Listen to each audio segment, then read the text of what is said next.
Severe was the loss of life in the Virgin Islands in this storm? Within the first few days, it seemed that about 20 people were killed, mostly in the boating community, people who thought they could ride out the storm in their boats and found that they were not able to do so. But the loss of life doesn't end simply during the storm itself. The stress of living in the conditions left by the storm are so severe that we found after Hugo, up to 6 months or so later, there was a great increase in heart attacks and other stress-related deaths. You think also that the infectious diseases would have a good chance to strike at that time too? Well, certainly one of the big problems right now is with getting pure drinking water. Even at the best of times, we boil our cistern water in order to drink it. And right now you can't even get out cistern water unless you have an electric pump which works on a generator, because the island does not have electricity. And so sanitary conditions are difficult to maintain. Also, mosquitoes breed very quickly when you have a lot of the area still flooded. Mm. And when the so we have here a relationship between our archdiocese and the Diocese of St. Thomas, and I imagine that there are many things that our viewers can do to help with the reconstruction of the Virgin Islands. Yes, there are, and I think there's a project for just about anyone's special interest. The Cardinal wonderfully asked for a special collection to be taken up in the parishes of the Archdiocese of Washington. That has been done already. That money is being channeled through Catholic Charities, and through Catholic Charities in the Diocese of St. Thomas and the Virgin Islands.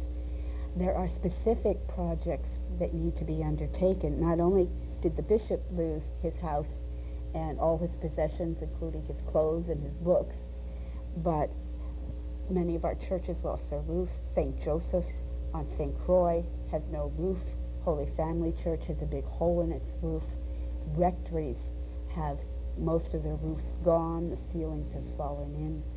Also, for those who are particularly interested in the work of the Missionaries of Charity, we have a hospice on St. Thomas, which is caring now for 10 elderly, very ill residents.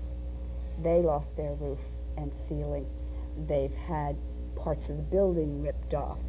They have their plumbing in disarray because, gutters were blown off and the whole system is in pieces. We also have schools in need of assistance.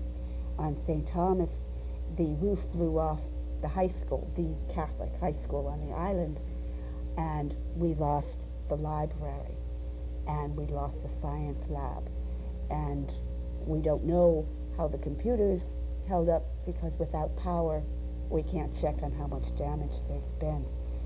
But 9 whole classrooms got blown out. We also have shelters for the homeless that the diocese sponsors. They're going to need to serve more people because so many are made homeless by the storm.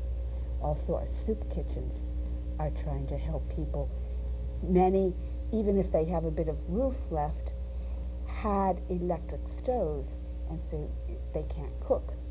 You need gas range or a gas grill or something like that. Oh my goodness. You mentioned also that books are needed because most of the books in the schools are destroyed?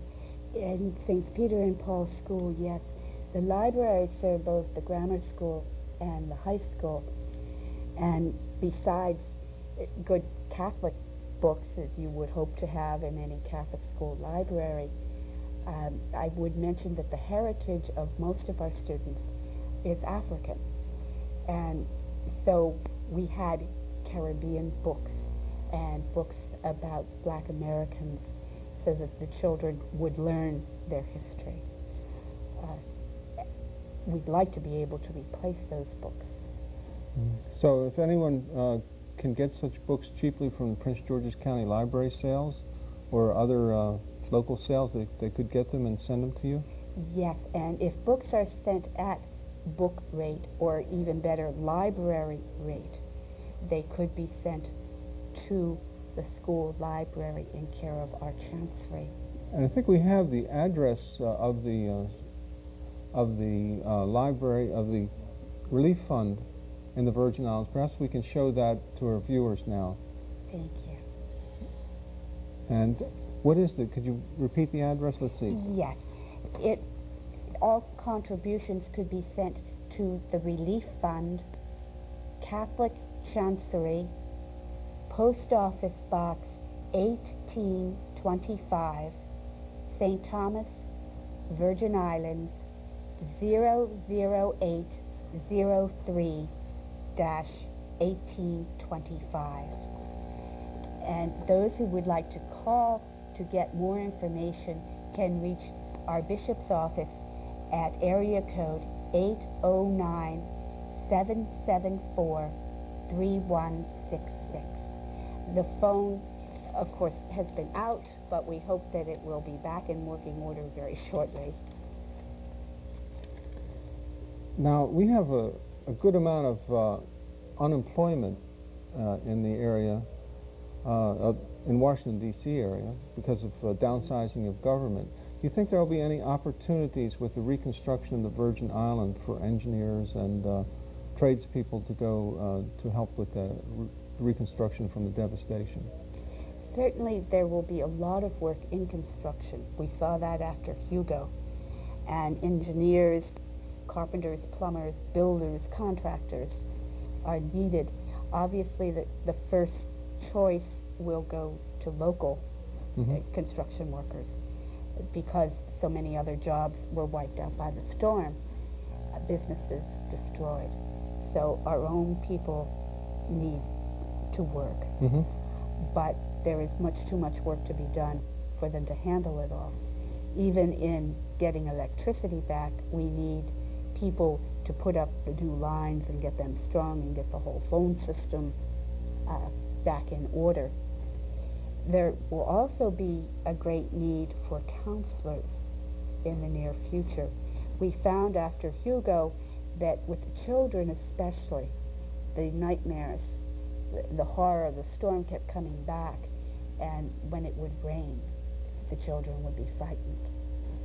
They really need to have qualified counselors to work with them, to get them through the trauma of this experience of seeing their homes gone, their schools gone, everything that they knew and made them secure just disappearing overnight. I suppose also could use some priests also from the diocese, priests and deacons for counseling and spiritual help. Yes, and also as a backup to our own priests, we're a small diocese, and up until recent years we're a missionary diocese. We are building our diocesan clergy now. However, they too have been under the stress of these conditions. They lost their roofs, their rooms were trashed, and yet they're trying every day to be out ministering to the people, celebrating the sacraments in dark churches because you can't flick on a switch and turn on the lights. Having backup help is really wonderful. I think any priest who went down there would find that the people are very appreciative. As a whole, Virgin Islanders are very quick to celebrate God's goodness. And that was seen that weekend of the storm, people coming to church. It was a natural place to come together. And it was a coming together in gratitude. Our celebrations are no 30 minutes in and out. People sing, not just a choir, the whole congregation sings. People greet one another. It's a very warm and welcoming environment.